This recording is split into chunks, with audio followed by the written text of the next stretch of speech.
la bienvenida a Elmer Rosales, pertenece a la Coordinadora Universitaria por la Democracia y la Justicia en Nicaragua. Elmer tiene 26 años, es estudiante de Sociología y desde diciembre se fue de Nicaragua, salió escapado de allí y reside actualmente en Argentina y viene a Uruguay precisamente para denunciar y difundir la situación que está viviendo este país centroamericano. Bienvenido, Elmer, un gusto recibirte. Un gusto que estén aquí para escucharnos también. Elmer, saliste en diciembre, ¿en qué situación? ¿Cómo fue tu salida?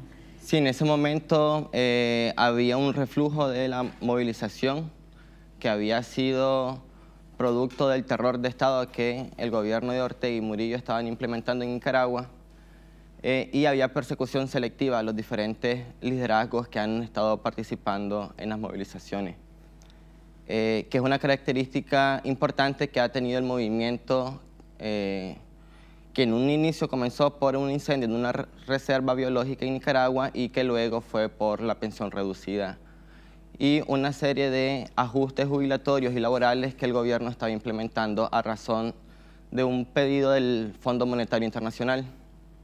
Te interrumpo un segundito. Es interesante esto porque Ortega, todo comienza a partir precisamente de una reforma de las pensiones, de la seguridad social, de la reducción del salario, de la reducción de las jubilaciones y también de precisamente los cambios en las reglas de juego de las relaciones laborales. Claro, y esto vuelve a traer el fantasma de lo que fueron unas protestas en el 2013, que se combinaron dos. Una fue una reforma jubilatoria que el gobierno intentó imponer en ese momento que afectaba a los adultos mayores, y otra fue la concesión canalera que hizo el gobierno a un empresario chino en una empresa de maletín para la construcción de un canal interoceánico.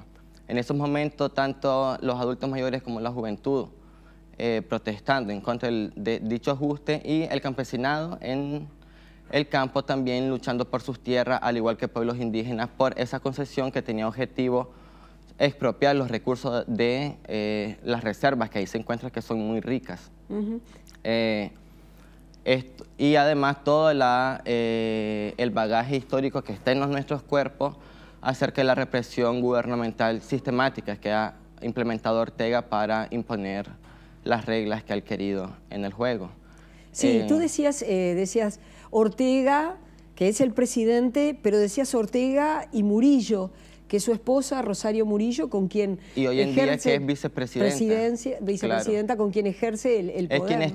Es la delegada por el partido para la sucesión con Ortega, y de hecho todo esto evidencia cómo esta pareja no tiene para nada intenciones de respetar los intereses del pueblo y más bien están obsesionados por seguir entronizados en el poder, que es un poder político, es un poder armamentístico, porque tiene de su lado a la Policía Nacional, por ejemplo, que ha cometido crímenes de lesa humanidad y de cual Ortega es el jefe supremo de dichas fuerzas. Un presidente democrático de izquierda que fue mutando a un dictador. Sí, creo que el gobierno de Daniel Ortega está muy de lejos de ser un gobierno de izquierda, empezando por seguirle el juego a una organización como el Fondo Monetario Internacional, que viene y ejerce medidas gerencistas para controlar la economía y controlar intereses, pues. Y en ese sentido, Ortega ha tenido una serie de políticas, ha sido entreguista con el tema de la concesión canalera, que incluso tuvo que modificar la Constitución para poder hacerlo, como tuvo que cambiar la Constitución para poder reelegirse como presidente. Hoy en día Daniel Ortega es el presidente que más tiempo ha estado sentado en la silla presidencial, incluso por sobre los dictadores del somocismo. ¿Y qué pasa con la oposición? ¿Qué pasa con la iglesia en Nicaragua, que en un determinado momento y que ha intentado mediar, tratar de salir con una solución negociada, pacífica? Sí, el tema de los actores en Nicaragua es sumamente interesante. Por un lado, las movilizaciones masivas a partir de los hechos de represión que sufrimos estudiantes y adultos mayores, el 18, el 19, los estudiantes que se atrincheraron en primera instancia para exigir su autonomía universitaria, que había sido la forma gubernamental de reprimir dicho sector, sustrayendo de las universidades la oportunidad de poder hacer política y poder incidir en nuestra formación. Eso por un lado. Por otro lado, el tema de trae de vuelta todos los fantasmas de la represión que han existido contra las mujeres, con el hecho de que el aborto terapéutico fue abolido, los campesinados con su sustracción de tierra, cómo los trabajadores hoy en día necesitamos tres salarios mínimos para cubrir la canasta básica. Porque económicamente la situación, por lo que uno puede leer, es muy mala, está muy mal económicamente. Tú decías, bueno, siguiendo los dictados del Fondo Monetario, ¿quiénes son los aliados regionales de Daniel Ortega? Sí, en ese sentido creo que aquí es muy interesante. Yo creo que también, de algún modo, Daniel Ortega mantiene relaciones con los Estados Unidos. Es decir, Daniel Ortega se ha vuelto un administrador más de los intereses de un sistema que depreda a Nicaragua, de un sistema que explota a los trabajadores, de un sistema de que en las universidades lo importante es producir técnicos, producir mano de obra calificada y no tanto dejar los espacios para un desarrollo pleno de la juventud, que es algo que existimos. Pero no ocurre la contradicción que están allí Venezuela y Cuba como los apoyos que Daniel Ortega tienen en la región. Sí, hay un apoyo y evidentemente también esas son conductas injerencistas de algún modo, pues porque, por ejemplo, el apoyo que Venezuela le otorgaba a Nicaragua se ha convertido en la forma que la familia dictatorial ha tenido para fortalecer su fortuna. Porque una serie de empresas ahora están a nombre de la dictadura, del Estado, que controla plenamente Daniel Ortega y Rosario Murillo. Refinerías, canales de comunicación. Y eso es todo negocios con Venezuela, con el gobierno de Nicolás Maduro. Muchos de estos negocios están gracias al aporte económico, el acuerdo económico que el gobierno de Nicaragua ha establecido con Venezuela. En ese sentido, rechazamos pues, totalmente ese tipo de acciones porque en definitiva no aportan a los intereses de la población, pues una población que ha sido hambriada, una población que ha sufrido una serie de represiones sistemáticas y de que cada vez más los espacios democráticos han sido arrebatados de la mano de la población.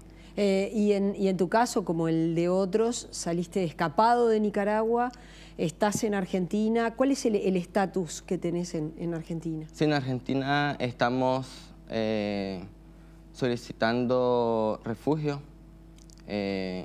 Hemos tenido el apoyo de el Estado y a través de las gestiones que tenemos con los compañeros de Anticapitalistas en Red.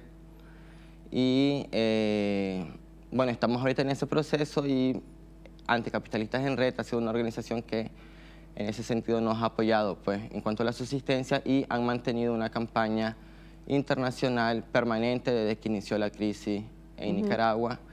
Y en ese sentido han sostenido también los impulsos que estamos realizando como comunidad de exiliados y la diáspora nicaragüense que se encuentra en Argentina. Y el objetivo también es poder crear lazos con las diferentes comunidades nicaragüenses y de solidaridad que existen. Sí, ha salido muchísima gente de Nicaragua y más en el último tiempo. ¿Dónde está la salida, si es que es posible, si es que se visualiza en este momento, si hay negociaciones en curso que digan que, bueno, que Ortega detenga la represión, libere a los presos políticos?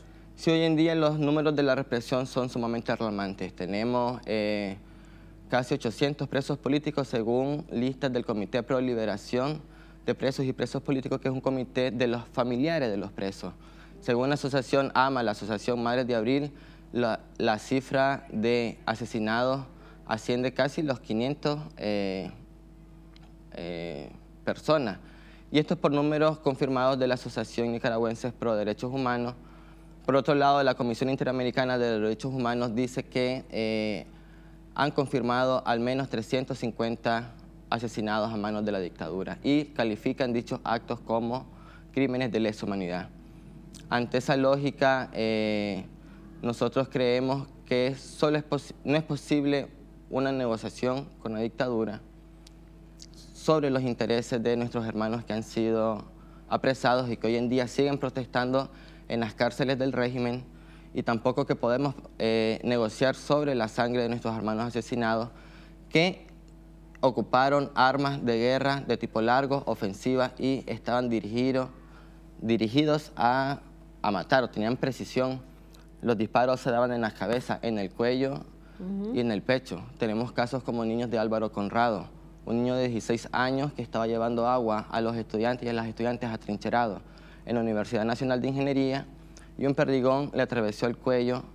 Y nosotros decimos que Álvaro murió 3 veces, primero por el disparo en el cuello, después porque un hospital que está afiliado a las líneas del partido le negó la atención médica. Los estudiantes tuvieron que movilizar a Álvaro a otro hospital y luego el Estado negando su autoría en dicho crimen. Pues. La salida para Nicaragua... En ese sentido, la salida apostamos que sea por la movilización, es decir, que la población, tenemos que confiar en la movilización de las personas. Tenemos que confiar en esa movilización y apostar a una asamblea constituyente, libre y soberana, donde los sectores históricamente oprimidos puedan discutir el todo de la situación. ¿Él merece una desilusión que gobiernos de izquierda en el mundo sigan apoyando a Daniel Ortega? Es totalmente una disolución. Nosotros no podemos imaginar estructuras, organizaciones que estén apoyando a gobiernos como el de Daniel Ortega y Rosario Murillo, que han atentado contra lo más sagrado para el pueblo nicaragüense, que son la vida de jóvenes, de campesinos, de mujeres. Y en definitiva, los crímenes de lesa humanidad no son algo que deberíamos de tolerar y deberíamos de ir con todo.